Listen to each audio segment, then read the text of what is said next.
Ayan guys, magulo na kami, maingay na kami guys. Ayan, dumating na si Dugong oh. Dugong! Oh. Ayaw magpa-video kasi pagod. Bakit? Kumain lamang kinain. Eh, ang tagal buksan ng tubig eh.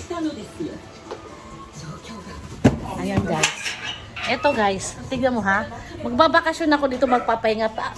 Tignan nyo, gaano nakabasa ang damit ko guys. Naligo ako sa bahay, umalis ako. 'Di ba? Para kako pagdating dito, hindi na ako maghihilamos. Wala din. Wala ring silbi yung ano ko guys, pagpaligo. Dahil grabe din pawis ko. Ay, kawawa yung halaman ko guys. Oh, tuyong-tuyo. Ano to?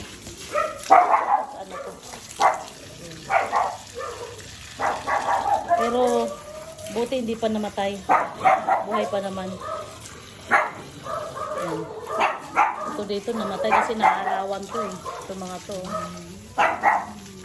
Diba? Gabing-gabi guys. Nagdidilig ako kasi kawawa yung halaman ko. Kasi si Jason kasi nagkaroon ng part-time na trabaho. So 1 week na siya hindi nakapunta dito sa bahay. Kaya tuyot na tuyot sila. Oh. Muntik na mamatay. Ayan oh. Naglalanta-lanta na pero buti naabot ko pa.